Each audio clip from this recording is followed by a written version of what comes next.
कसे आहात तुम्ही सगळे? आज आहे डे 4 हिबिस्कस प्लांट ग्रोथचा. तर तुम्ही पाहू शकता हे बड असं फुललंच आहे, म्हणजे काय नाही फुलच फुललं नाही, पण हे बघा तुम्ही पाहू शकता इथे ना मध्ये असं ओपन स्लेट आहे. हे बघा इथे ओपन असं स्लेट झाला, तर म्हणू नका मीच केला मुद्दा म्हणून. मी नाही केला, आधीच झालेला, म्हणजे डे 3लाच झालेला. आता तुम्ही पाहू शकता इकडे अजून एक बड आहे जे अजून ग्रो झाला नाही आहे.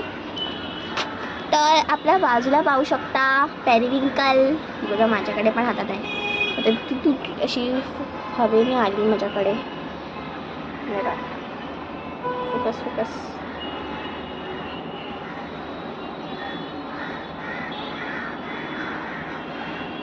तर आपल्या पेरिविंकलचे पण भरपूर डेज झाले, म्हणजे कसं डे 1ला हे असं होतं, डे 2ला हे असं होतं, डे 2ला असं झालं, म्हणजे या फुलाचं मी सांगते. तर आज आता डे